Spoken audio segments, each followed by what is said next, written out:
Hey, folks, we're back here. I am Miguel Dorati, and this is the MMA Museum podcast.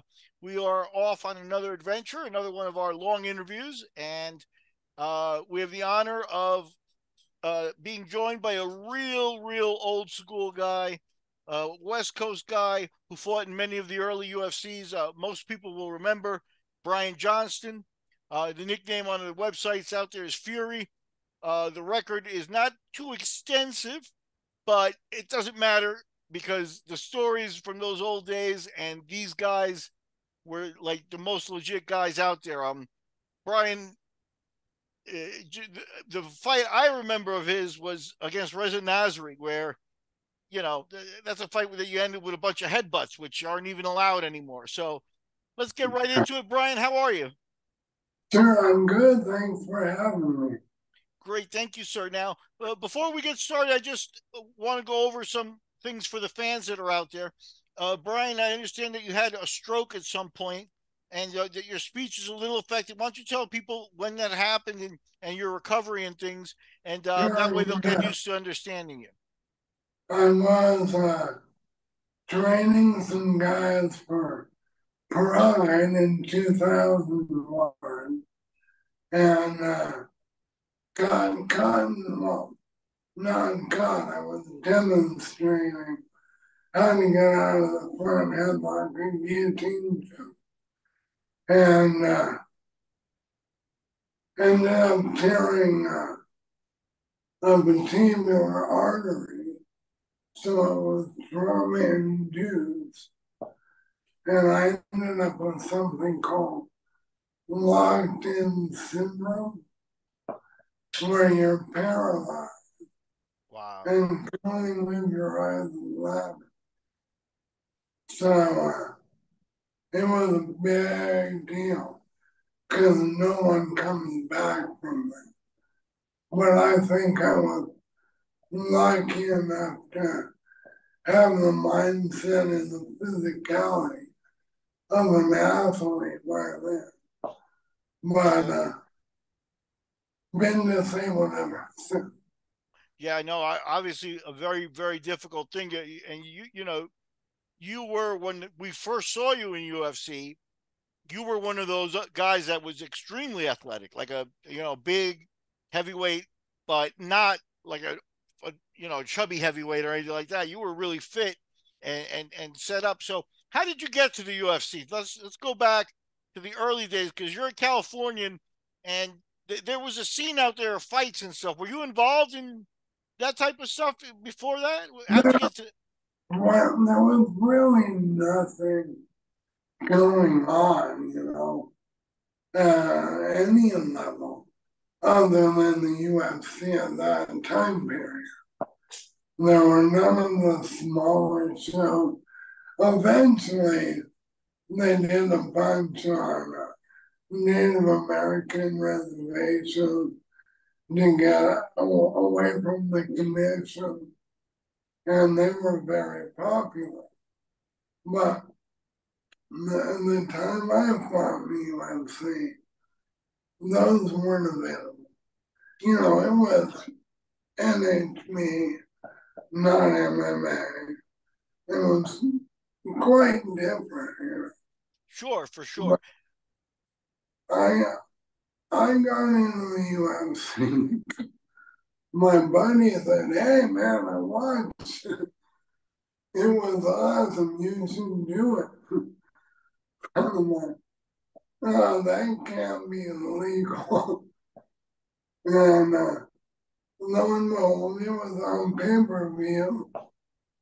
And I had just been a high school wrestler and had done some judo. And I was boxing and kickboxing. Was what an awesome thing. So I tried and tried to call Art Davey.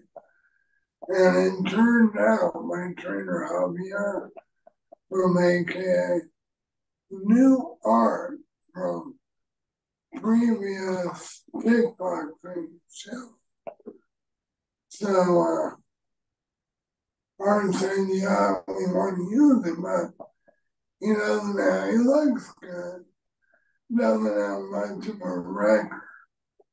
So I ended up fighting in a Golden Gloves boxing tournament, and I won that. It was only like four guys, and I could have kept going, but I wanted to do the UFC. Right. And when you mentioned your trainer Javi, that's Javier Mendez, a kind of famous coach of AKA. You were one of the original guys at the AKA American Kickboxing Academy. Yeah, I was the original guy. Yeah. Yeah, So you were yeah, already had that. You weren't like a Tank Abbott that was a street fighter. You had like a martial arts mentality. Would you say? yeah. You know, I had mainly wrestling, and then the couple years in kickboxing and a year of amateur boxing. Well, not a year because I trained for a year, and then one night of a boxing. Definitely not prepared like the guys are today. All Sure. different. Sure. Now, but so what do you think now there? Because a guy like Tank Abbott was from California and he was in the UFC a little bit before you, and he was that kind of street fighting guy. And there was some of that street mentality that was out there in California. You didn't participate in any of that. That wasn't your scene. Oh, I love the streets, but it wasn't really. Okay. Okay, and that's And respectable. Tank had people fooled because the dude can wrestle, and he was being trained by a professional boxing trainer. So that longest went off the bar stool was kind of a lot of hype. Yeah, he was trained by Al Sankey for a while, if I remember correctly. So yeah, the how about you were friends with Paul Varlins too? He was another guy that kind of beat you to the UFC, and Paul was a rugged dude that um. Go ahead. I, yeah, sorry. No, go I, ahead. I met Paul in a bar in Los Gatos, California, and he kept bumping into me and spilling his beer on me. And I'm there with like 10 guys from AKA. And Paul's like, watch out. And I'm like, dude, you keep bumping into me, you're going to get your ass kicked. And he's like, oh, you're going to do it? Oh, well, not just for me.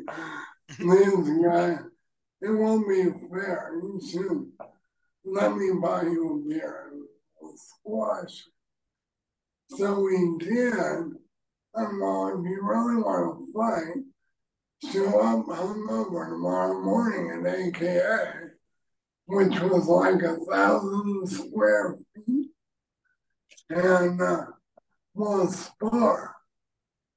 Paul showed up. I couldn't believe it.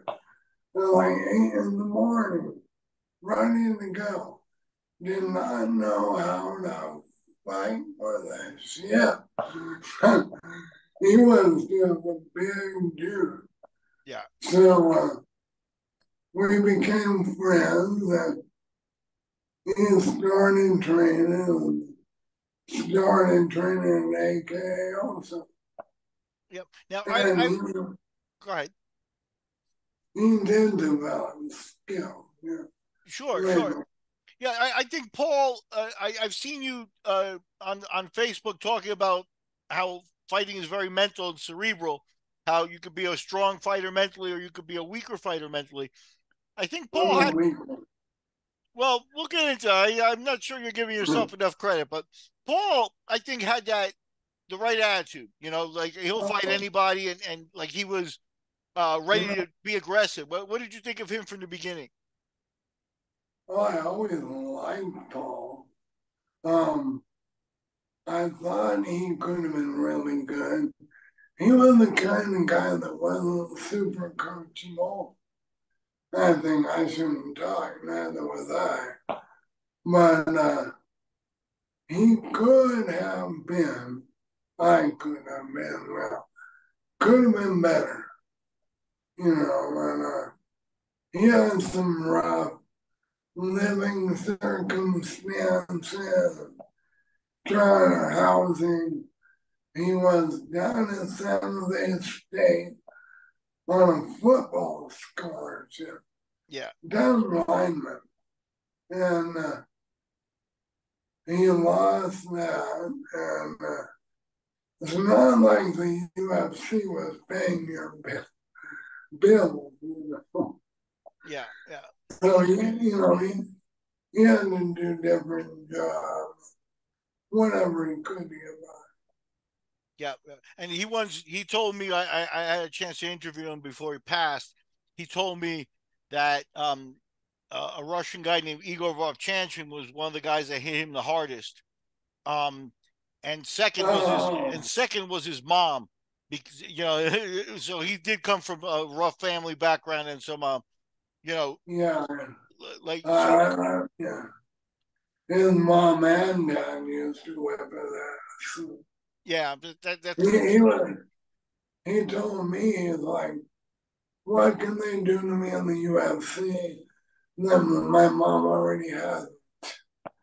Yeah, yeah. So that when you say that he came from a troubled background, that definitely was part of Paul's story. He was pretty forthcoming about it in his interview. So talk about early AKA and Javi Mendez, because Javi now is a guy that's kind of like a businessman and a legend, and he's had the school there for 20 years. But you saw an early version of him. Talk about him as a martial artist. What did you see? Was he impressive? Was he somebody you could Oh, follow? yeah. I was an athlete, no doubt about it. He, I never matched him until he started coaching and quit kickboxing. Always an athlete.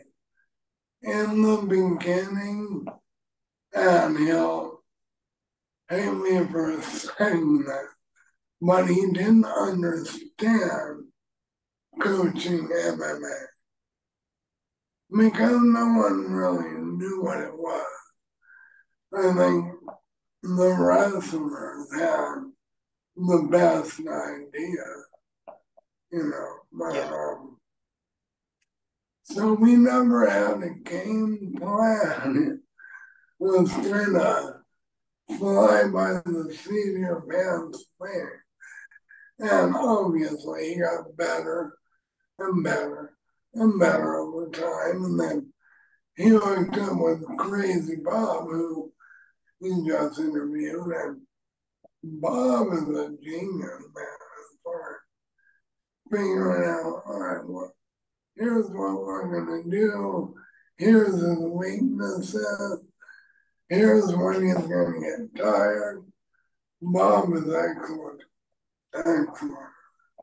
that's Uh, Bob is a legendary guy now. So you were there in AKA, when Bob showed up with Frank Shamrock. Was well, what happened was I saw Frank at a fight and he told me, hey, I'm going to move to Sunnyvale. And I'm like, oh, you got to come to AKA. Right, so he did. And he was there. And then more guys came later on because of him. He had a fight team. It wasn't AKA as a fight team. So he had his own thing. And then Bobby Southworth rolling around and came. And I'm like, you should get in MMA. And he eventually did. And then because Bobby was there, BJ came, which was awesome. And from there, and just roll and roll. Bob brought in, I think he mentioned Aaron Hughes, who was one of the Fox catcher guys. Mm-hmm. Good wrestler, good group of guys. Yeah. Now, and you mentioned BJ Penn was there in the early days. Yeah, Well, what was his? I remember Frank talking about BJ before anybody had seen him, and Frank's not a guy that compliments a lot of people, especially back then. But he had nothing but respect for BJ. He said BJ was one of the greatest things that he'd ever seen. What was your impression of him? Was he cocky in the beginning, or was he backing it up? no, very I told him day one after watching him spar, and he won the Mundial in Brazil, and I'm like, dude, you'll be UFC champ, no doubt about it. Just keep training, No, it'll be nothing for So let's get back. you. Let's get back to you. Your first appearance in the UFC was UFC 10, which is called a tournament, and you go from Correct. California and you go all the way to Birmingham, Alabama.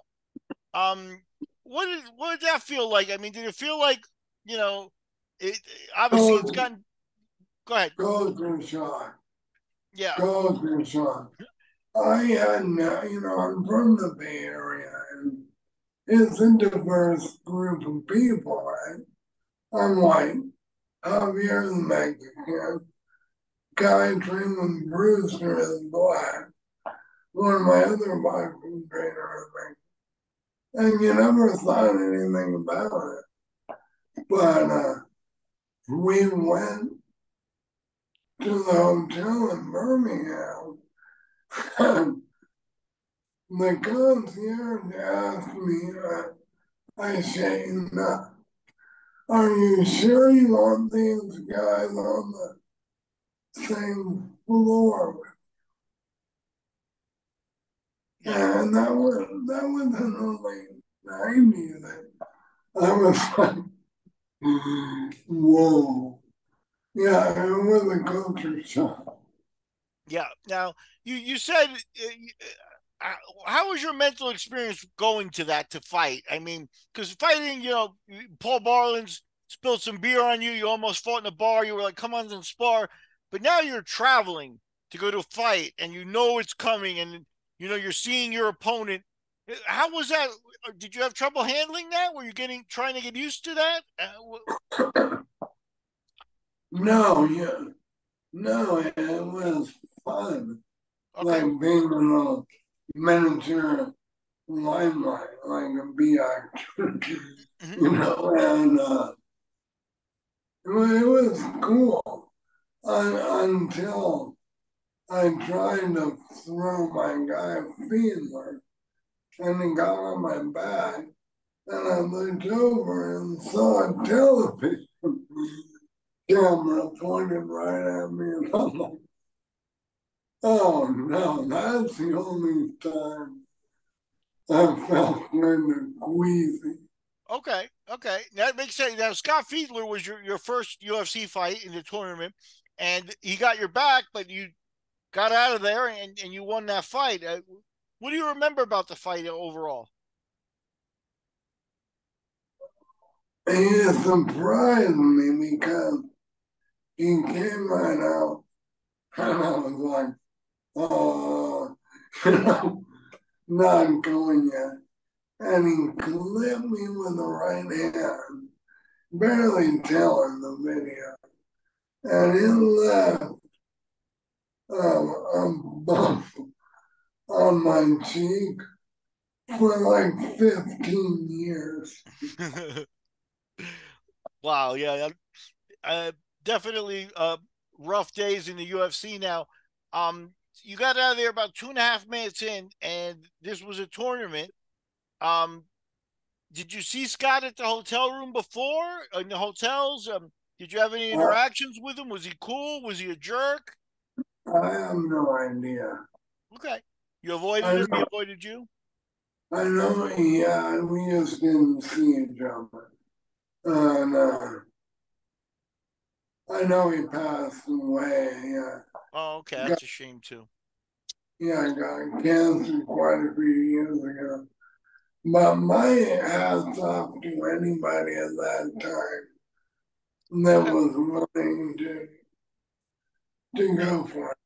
And how did that work? Did you know you were fighting Scott when you showed up, or did they reveal the brackets to you later? How was that? They gave us the brackets, I think, now a long time ago. I think it was the night before. Okay. Okay, so you had no idea who was your first fight when you showed up or anything like that. Right. Okay, I got you. Now, in your second fight, that day you come out, you're going to get your second fight, and now you wind up.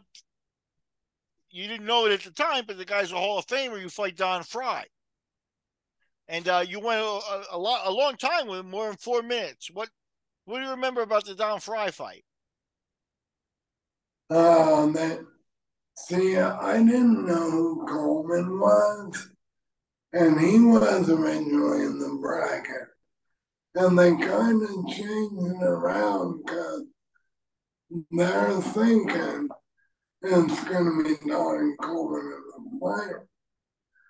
So they kind of messed with him. They did stuff kind of squirrely back in the day. Sure. But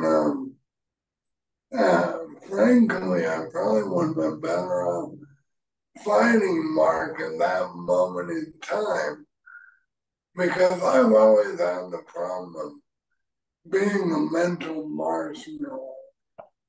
Oh God, he went to the Olympics and oh man, I would let it snowball and grow into this huge thing.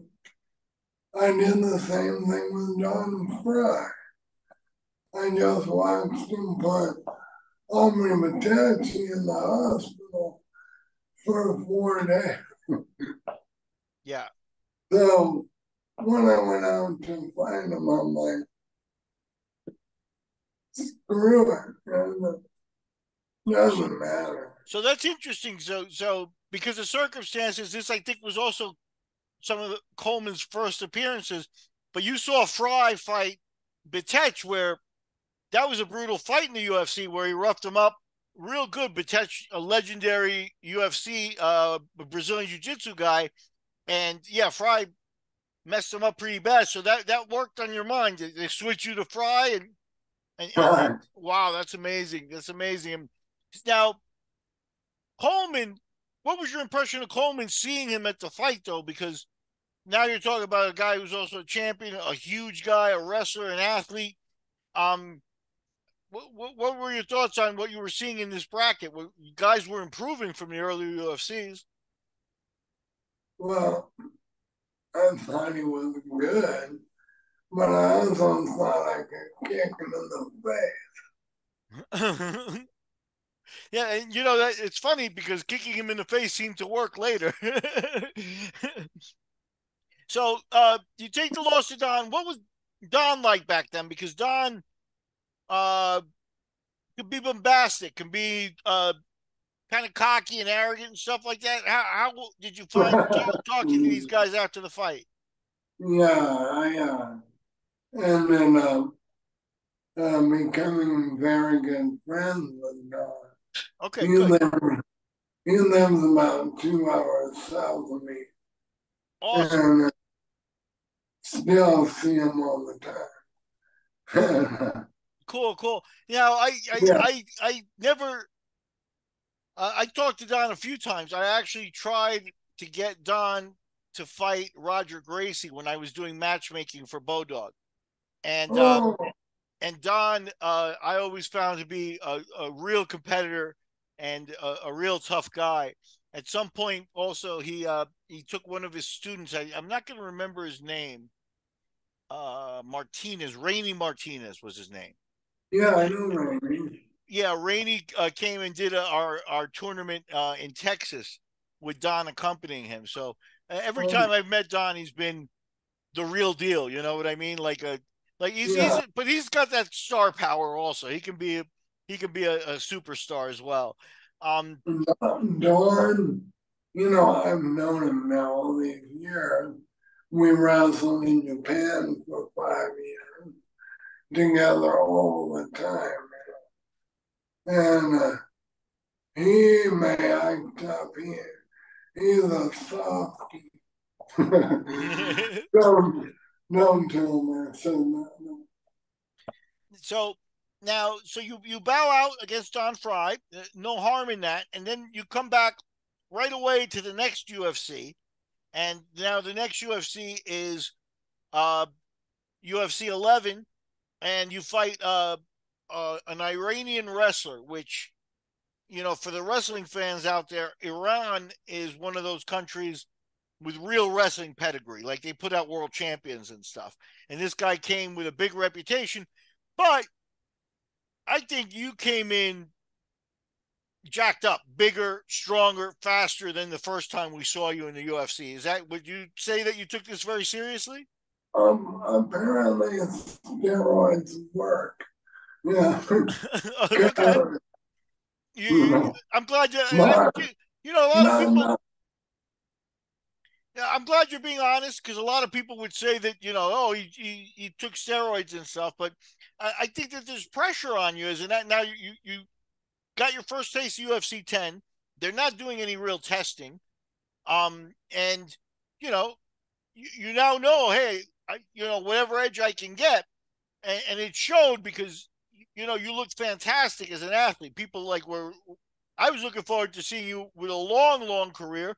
Um, After these types of appearances, what do you remember about the Reza Nasri fight? Was he a guy with an attitude before the fight, or anything weird? I didn't see him before. But I think Paul and I were down training with John Lober and Red, I can't remember. Red Hurt? Red, yeah. Okay. And we're hanging out with them. And John's like, right, this Iranian dude talking mad stuff. He says he's gonna handle you easily. And now I'm 54. I think back, was John bullshitting me to make me mad? Yeah. So I would go in there and get him. I don't know. But I wasn't mad. Okay. So they got well. Lober's another guy who's the real deal. From back in the old days and stuff. And he's a guy that you're talking about. Sometimes the mind can affect you. I don't think he was bothered much by fights, so maybe he did help you out. Yeah. No, yeah. Lover was a good guy. Yeah, yeah, for And, sure. I would love to get an interview with John. John, I haven't been able to track him down, but I will. I will get him now. So let me ask you. So you get through Nezara, and I remember this Reza Nasri fight. You said you were mad going in. This was a very violent fight. I'm pretty sure you destroyed him with headbutts. Um, and I did. You know, to Ryland's credit, he was too small. yeah, yeah. You At know, some people don't realize what a difference it makes a huge difference. Sure. So we really didn't get to. I mean, I threw my judo sweep, can't like that, which wrestlers are often susceptible. But also strength. Sure. And he never had a chance to showcase what he did. He made, and I think that was a career-ending fight for Yeah. him. His wife was like, so, but I think if he fought 205, the guy probably would have done well. Yeah, yeah. The fight was 28 seconds, and you did him in, like I said, in very, very violent fashion. Now you move on in the tournament, and you get Mark Coleman, who you saw the show before beat Don Fry. So, what was your mindset going in against Coleman? We now knew that Coleman was probably one of the premier guys that you were going to face. Didn't care. I was set on knocking him out. And like I said, I am a mental martyr, or was. I'm not anymore. Coming back from this road made me much more mentally tough. But, Good for you. Good for you. I thought, all right, he's going to shoot. I'm not going to kick. First thing I do is kick. Not even a tie kick, like a taekwondo roundhouse. And I know he's going to shoot. I know it. But he shoots, and I don't do anything. But what I do, I roll him back, and he hits the fence. I roll him back with my leg, and he's up in the air. If the fence wasn't there, maybe I could have scrambled. But he hit the fence and came right back down. And I'm like, oh no, this is Superman. And no reason. Here's the thing. I had a ground game, not a huge ground game, but in judo, you move, you elevate, you choke people out, you're marvelous. And it's not like BJJ, but it's solid enough. You don't tap out. You play the game, and then if you can't do anything, you just the war of attrition till you get beat up. Yeah. But mentally, I was finished. Yeah, the break didn't go your way, and it stops you in the fight.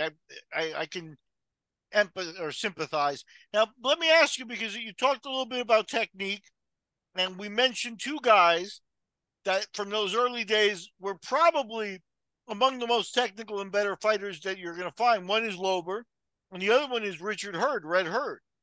Did you get a chance to train with those guys before these fights and prepare? Because Red one was, I've interviewed Red Hurd. He's great. Again, they're kind of much smaller. So maybe some technique, but again, rolling around a little, but not like seriously going out. Okay. They're too small.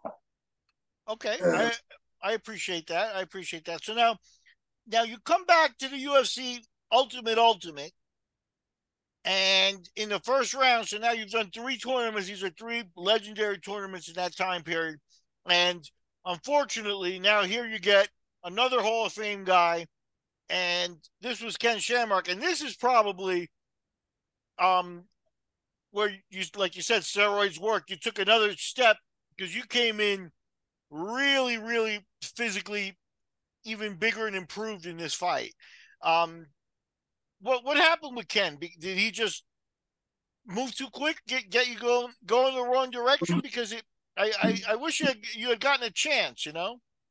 all the credit I had a chance. You always have a chance, no matter where you are in the fight.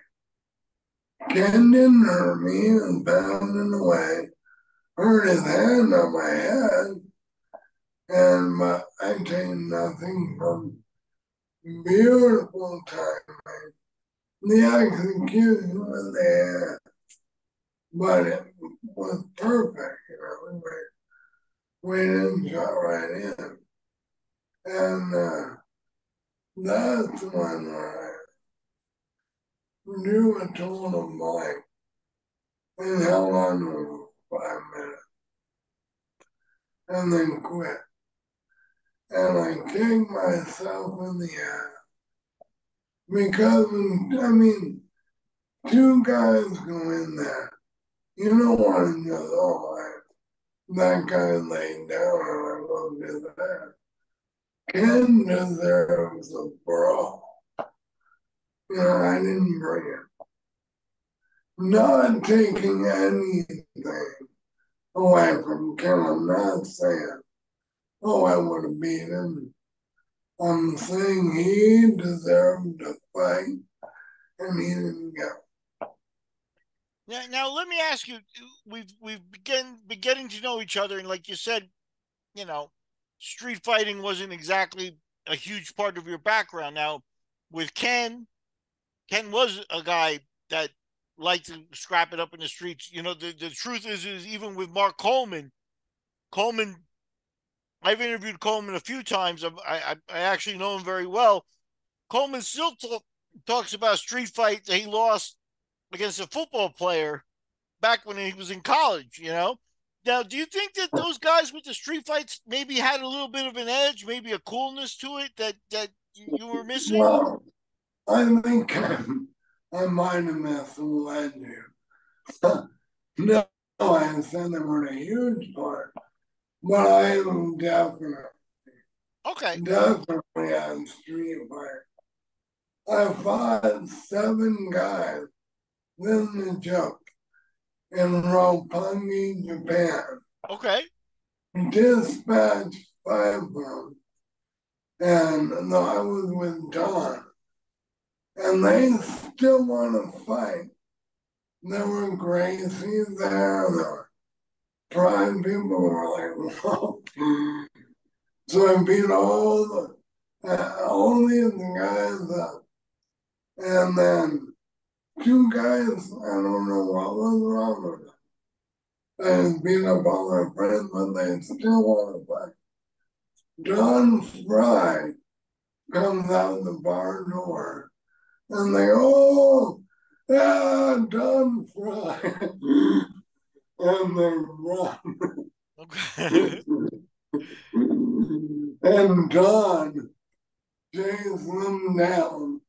They jump in a taxi. You think you're safe? That's not a threat. Punches through the window. That's awesome. That's awesome. So, okay, so and I apologize. I don't mean to, discredit you or come across. I just uh, you did have more of a martial arts background with Javi Mendez and those guys. Oh, I see where you're coming from, for sure. Sure. So, now you take a break from the UFC. You've gone 2-3 in the UFC, but you've faced 3 Hall of Famers and you've gotten 2 pretty historic wins. And now you go to Brazil. And these Brazilian tournaments, these were also a very different ball game. Even then, the UFC, there was a pressure there, and you mentioned traveling and the culture and things like that. Those early fighters, like the Pedro, is one of the guys you fought, and I believe the other guy was named Sombra de Noite, Egidio da Costa. Um, these guys were real, like for lack of a better word, this was their life. You know what I mean? So, what was your impression going down there and the whole culture shock of Brazil? If Alabama was a culture shock, Brazil must have been also a culture shock. How would you describe that? I went with John and Gary Goodrich, and we went down there. And Mario Yamasaki had set the thing up, and he didn't tell us I was gonna fight or do you want to fight? But if you ask a fighter and he won't fight, and then they, well, maybe not today, I'll say, what are you gonna pay me? But guys that like to fight for the hell are gonna say, yeah. We went down there with Mario and we put a couple seminar question and answer thing at the beach, and we drank and drank and drank. And 2 days before the fight, he's like, "Hey, you want to fight?" I'm like, "Really? Yeah." Oh, so I imagine he had it on planned now. But Where was this? Was this in Rio or was this in Sao Paulo? São Paulo, Okay. and it was in a circus tent, and my dressing room, which was a semi-trailer, had a giant chicken in it. I'm not kidding. Now let me ask you: was this Frederico Lapenda, the promoter? I think it was. I never saw him Okay. every time, and I was sick.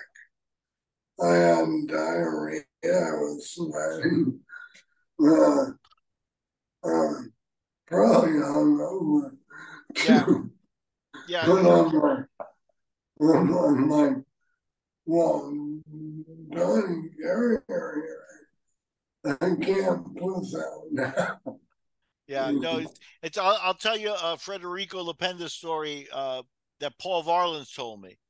Um, Paul got set up for a fight by Frederico in Japan, and he went to Japan to fight. And Frederico did not make the trip, so the promoter didn't like Frederico much, and he said to Paul, he said, "I'm going to give you your money and Frederico's percentage, and you can give it to him." And Paul's expected to get paid 3,000 for the fight, and they gave him 10, which means Federico was taking 70% of his pay. Now, Yeah, you know that.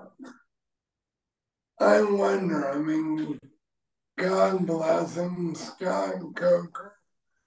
Was with Bellator. yep, Did strike one good guy.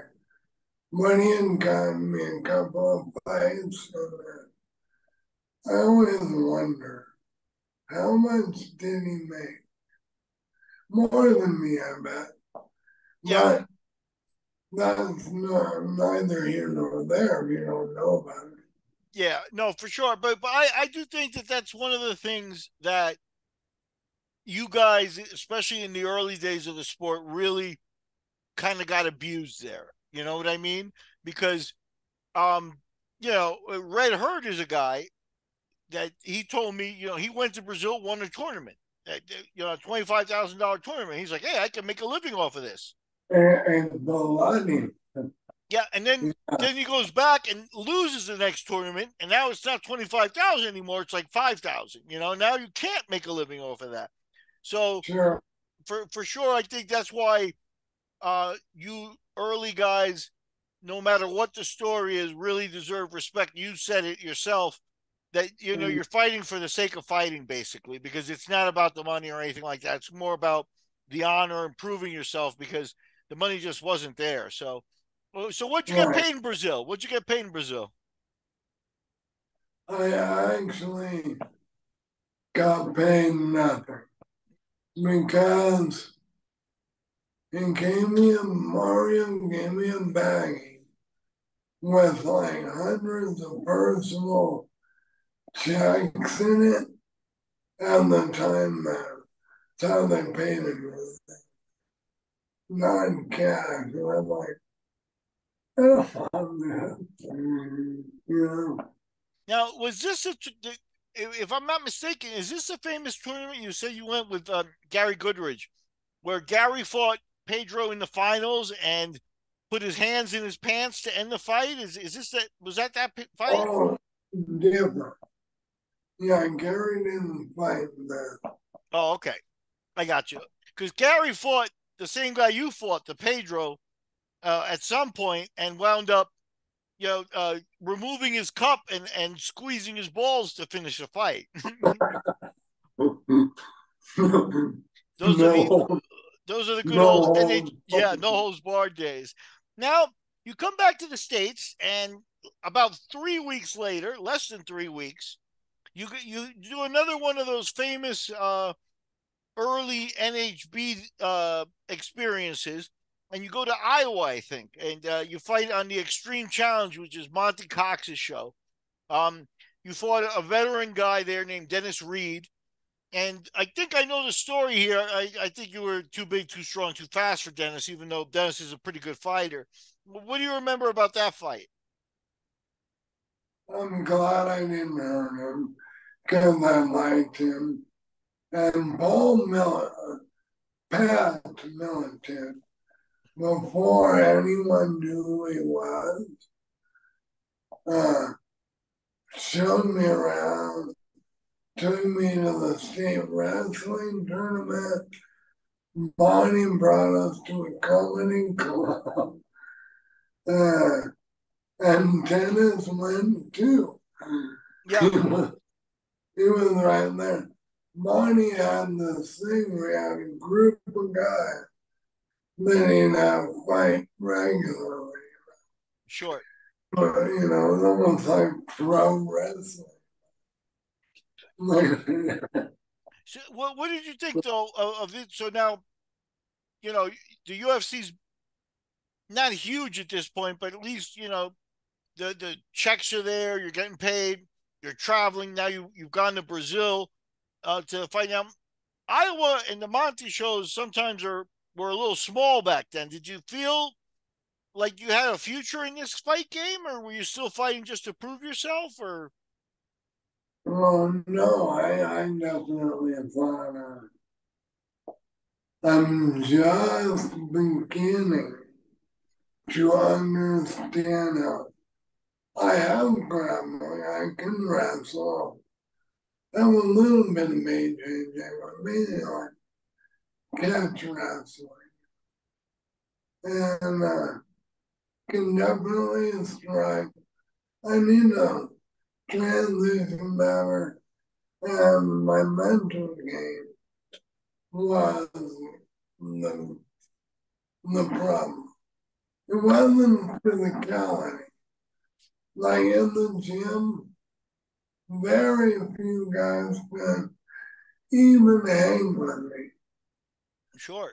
And because it's a gym Mm-hmm. where it doesn't matter and you're not getting paid. Yeah, no, it's something that happens, and the fact that you recognize that you were working on your mental game. Now you come back and you fight. I think you mentioned Scott Coker. You fight for Scott against Kimo Leopoldo in the Strike Force show, the early kickboxing shows. What was this? What do you remember about this? Kimo, another California legend. Another MMA show, and that was ridiculous because I kicked Chemo's ass. I mean, kicked his ass when he was a tough dude for 2 minutes. I'm like, how is he not knocked out? And I hit him on the top of the head, and I don't know if I broke it in the time or, but I couldn't use it for a couple weeks. But I used it as an excuse to be a mental marshmallow. The I was on top, went for a armbar from the side, having his back, which was stupid. You don't give up position for a submission in MMA. Grappling, knock yourself out, but not in MMA. Anyway, I did that. He got on top of me and I tapped out because I hurt my hand. I had bottom cut his cheek open, swimming around, go, she was just looking like a bad night for me. But no. Yeah, yeah. No, it's I recognize that you were definitely one of the elite physical specimens from the early days. And some of these fights, now that you're looking back at them, like you mentioned, you think you should have won, right? With Ken and now with chemo and stuff. And you should have been uh, in the W column. So it's very interesting to go back over the psychology with you. I'm very grateful to you for being so open and honest. Um, Now you mentioned somewhere in this experience here that you did some pro wrestling. Were you in Japan pro wrestling with some of these guys also? Because you would be a perfect fit for that type of scene. Did Oh, you think? I never watched pro wrestling or thought it was ridiculous. But I'm living in a one-bedroom apartment with a mattress on the floor, eating top ramen, working as a bouncer where I could, and training like 8 hours a day, and hoping something would happen. I got a call from Don Fry, and he's like, hey, these guys actually want you to come and wrestle me.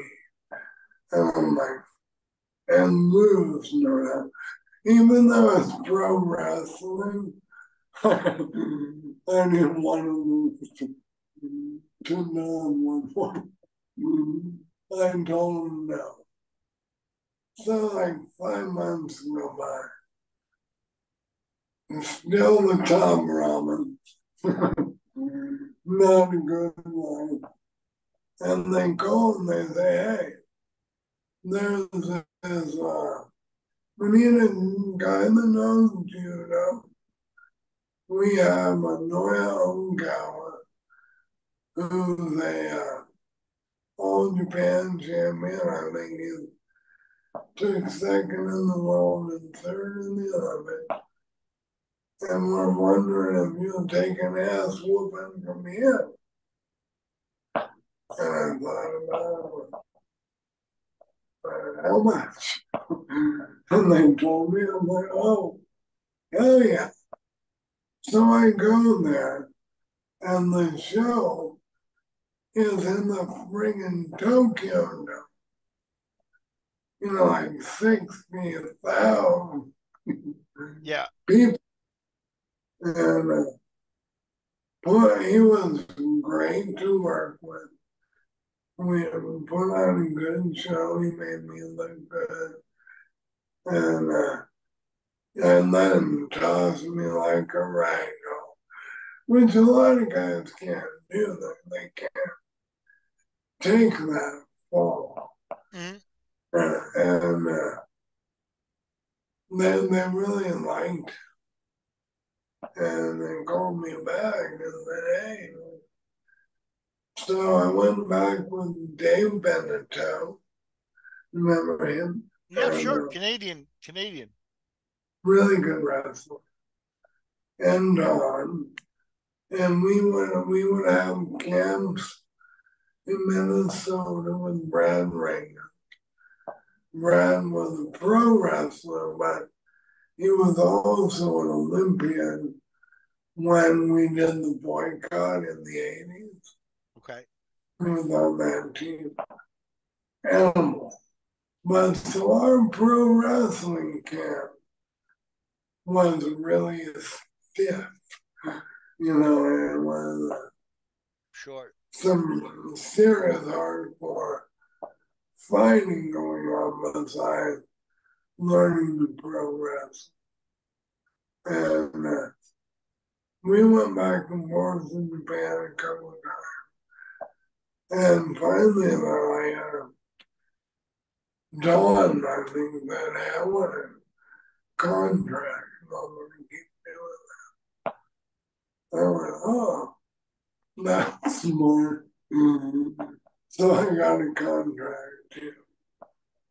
And ended up being under contract for 6, working for 5.5.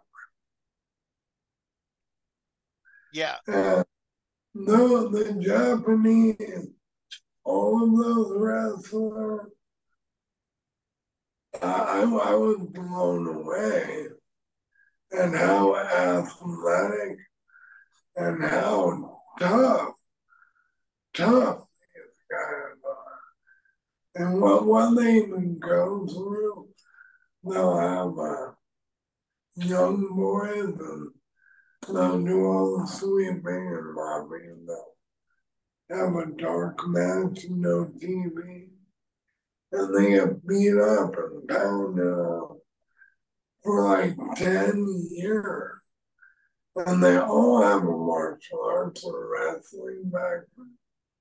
Some and in couch wrestling, oh God, used to work for them.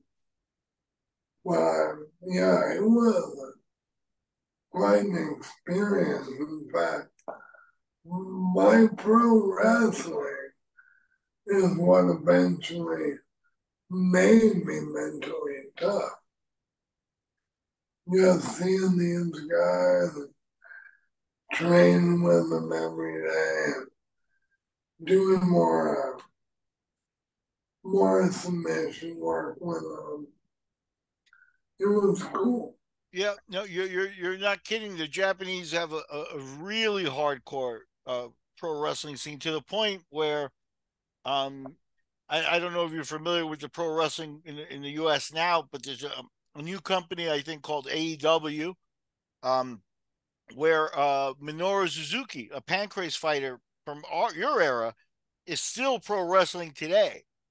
And I'll be honest with you, there are strong rumors to not, we can say allegedly, but that Suzuki actually has killed a couple of his young boys by overdoing it.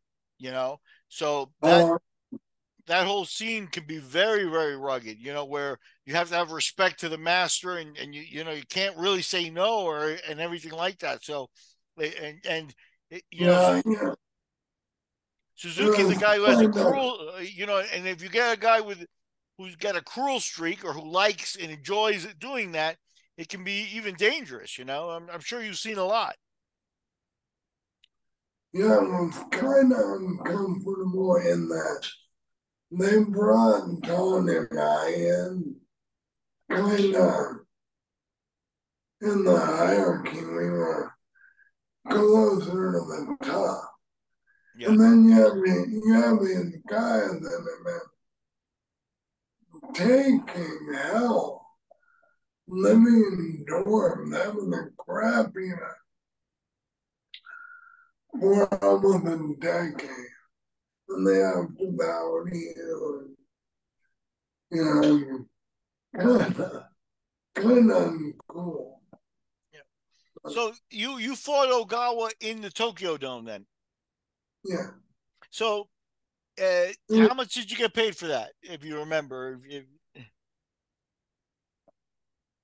I think they gave me 10,000 for that. And I think I did a couple more for that kind of money. And then I got a contract. Okay, cool, cool. That's good. What's amazing about it is that that's definitely better money than what you were getting in MMA. So definitely it's a good step to go do that. I wanted desperately to go back and fight. And after about 5 years, then they didn't want me and they liked me as a person.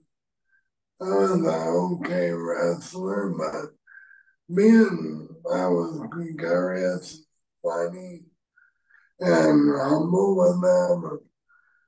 They like they like someone like that, and they'll keep you around for a long time.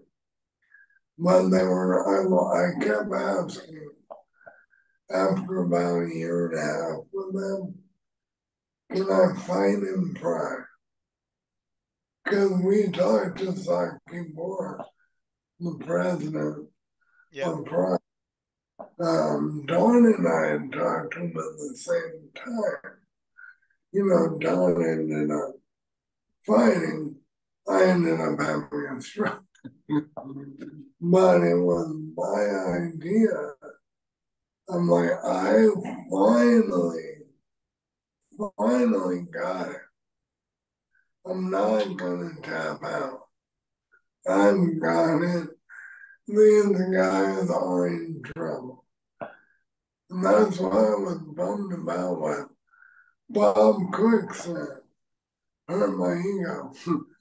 Because Bob was helping me out a little. And he's like, you're gonna crush everybody. I know, man, let's do this. But it never came to fruition, unfortunately. But I'm sorry, the Japanese for a long time, they did not want me to fight because I was on TV and it gained a rise in popularity as a pro wrestler. And so my value was up for Pride, right? They have to pay me more money. I'm a more popular guy. Uh-huh.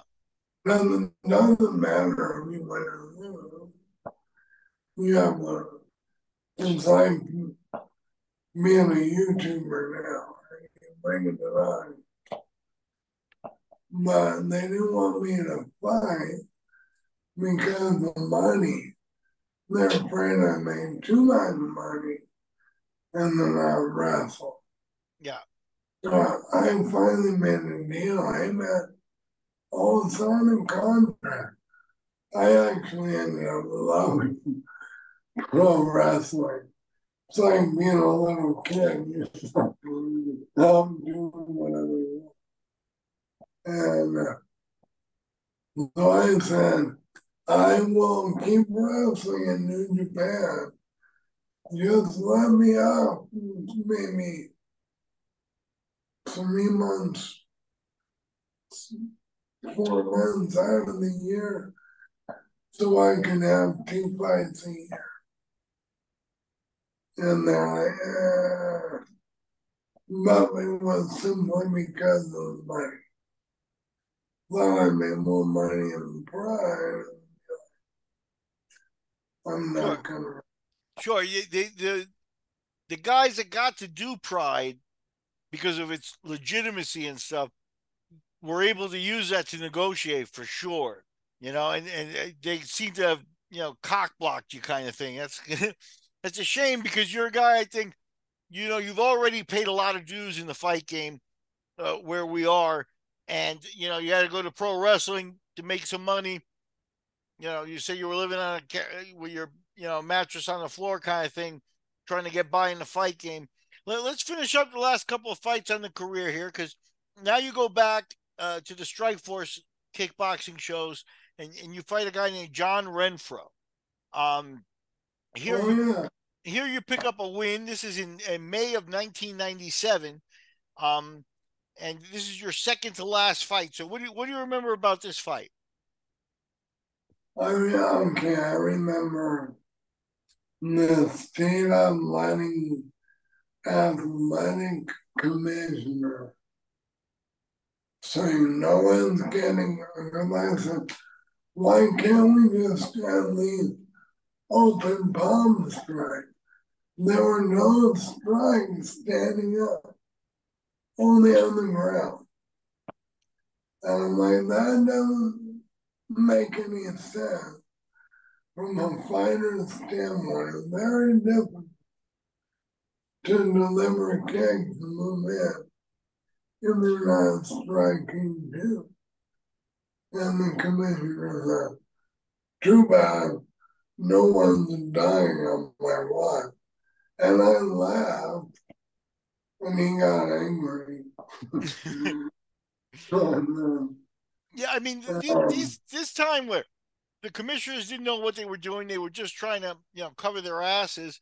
And a lot of those rules were, you know, like you said, bordering on ridiculous. Now, you got a last shot at the UFC, and this is still back in 1997. So you're talking about UFC 14, and you fought a huge guy. This is obviously no weight classes. I don't even think Bobish could make 265 nowadays. What do you well, remember about the Dan Bobish fight?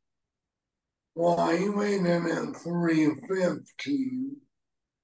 I went in at like 220. 1 minute. Well, I'm like, all right, here's what I'm going to do. I'm like, all protein, no carb, lean down. I'm going to gas them out. I'm just going to hang in there.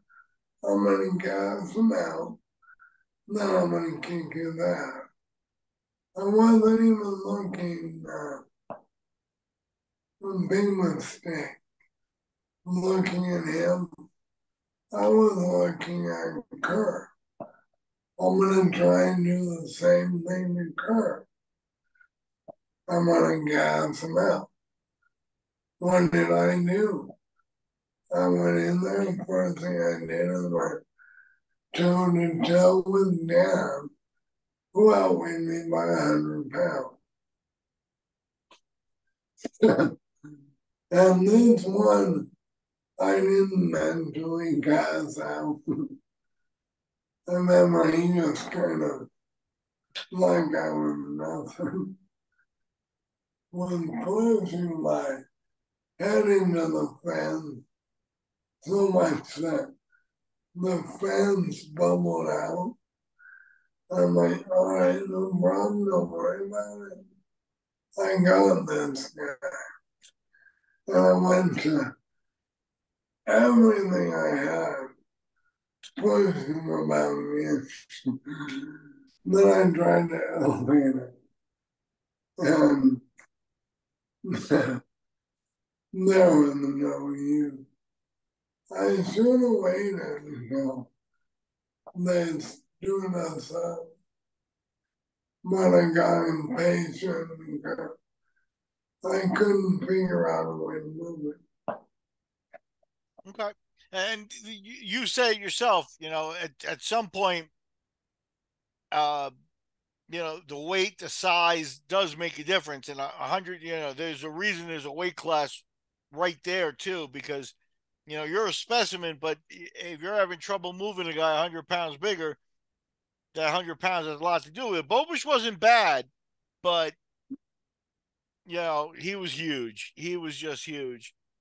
Yeah, it was a lot of weight.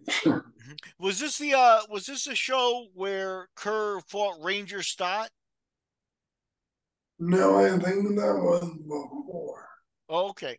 Okay, because I've interviewed Ranger Stott actually, and Ranger Stott is a guy that is now a power lifter guy and things like that, but he came in right around 260, and now with the weight classes, that's a fight you would have to be favored in. You know what I mean? It's like you keep getting these kind of rough matchups. What did you think of the matchmaking back then? Are they kind of looking at you and saying When you're I cut out, huh? Did I cut out on you? Are you there? Are you not hearing me?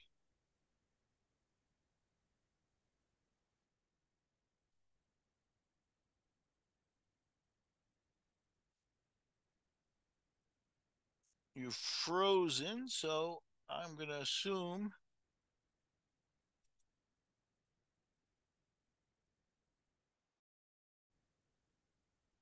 Hey, you there again? Got you back. Hey, I'm in the middle of a rainstorm here, so my internet went in and out. I'm very glad it connected again.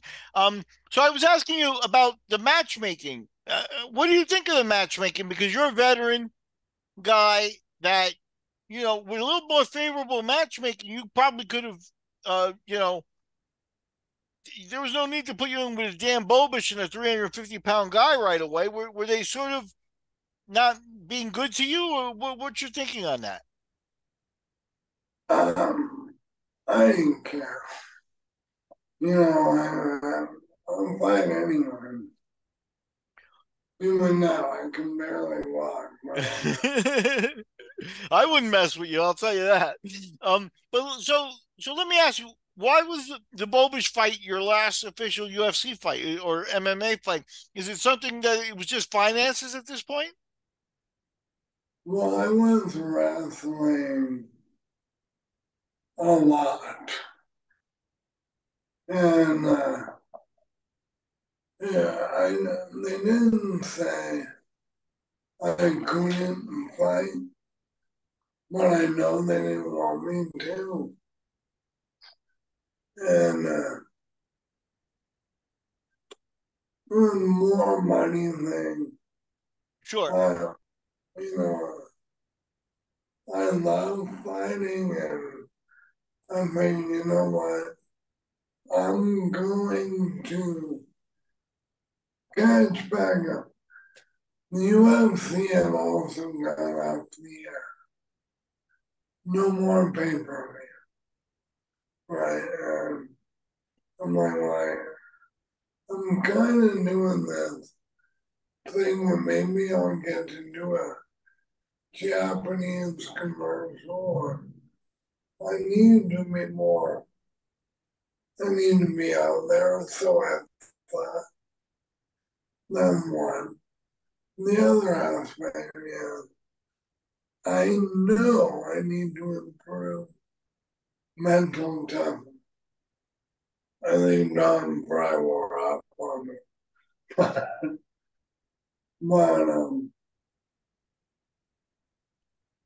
so I thought to myself, well, I'm going to take this contract period off and just wrestle, and then I'll go back when I'm mentally ready and I can smash people. And maybe I'll go to the Pride instead when they're paying you money. yeah. I mean, That was, right, go ahead. that was the very beginning of money in fighting. You have seen, I think, the most I ever made was 7,500 for fighting camp. He probably made 20. I don't know. But there was someone coming on. We'll pay 150 grand. Yeah, Night and day. Uh, you know what? I know they were going to making less than that. They didn't have the same name in Japan. And I know they were going to make more. sure. But I was planning comfort. Okay. Now, uh, with Frank at AKA at this point, by the 97, 98 time frame and stuff like that. And Frank always was another guy that frankly didn't make the money he deserved in the U.S. with UFC and stuff like that. What did that have an effect? Are you listening to Maurice and Frank and that team and guys, and you think there's just no money in this? Yeah, I mean, I was already wrestling when, I only really fought for about a year and a half, year. But, Frank worked his ass off, and he is a specimen and a mental animal. He definitely didn't get paid what he was worth. I don't know what he made from the Kung Lee fights and stuff at the end of his career. Hopefully, he made a little bit of money out of it. But he definitely deserved more. Maurice, too. Can't hold him. For sure, for sure. Now, let me ask you. You talked on Facebook after watching the Bob interview about you sparring with Frank. Why don't you share that story with people? Well, Bob, and I love Bob, and I respect Bob. I haven't seen him in about 15 years. But he's a good guy. And he managed to misspoke. Making, he said that Frank wouldn't spar anybody. And he was sparring me on the regular. And I love Frank. He's a great guy. That is just not even close to true. He tried to grab me once, and I put him in a Sinkaku, a triangle that was upside down. You know, I want you to go hard, man. Be as hard as you can. I'm like, I'm not going to hit him as hard as I can. But, and he never grappled me again. Because Javier had a habit of bridal hardship and the foot jabbing me. But at the time, there was no one that could outside. You know, I ended up training with Don and some other guy, but I had to move around. Frank, I was too big for Frank to rest. You're talking 65 pounds of muscle means something. If I didn't know anything, sure, maybe you could have done whatever. But I knew something. No, yeah, that was just unrealistic. And then striking, no. I was scoring K1 guy. Yeah. They had their way with me. They'd hold back for 2 rounds till I got tired and then they laughed and kicked my ass. Most of the time, not all of it. But there's a big difference in level. Sure. Yeah. Frank Evans, Superman, is just a guy. And he's very good. And I take nothing away from See, what him. did you think of Frank's rivalry with another guy we've talked about is Lober? Because you know that showed a lot about Frank. The first time he did MMA, Lober beat him up and beat him up bad because maybe of the mindset or whatever. But like you said, I was at their rematch in Brazil, and Frank really destroyed him. And Lober's an amazing fighter. So, what was your thoughts on that evolution of Frank and what you were able to watch in the gym?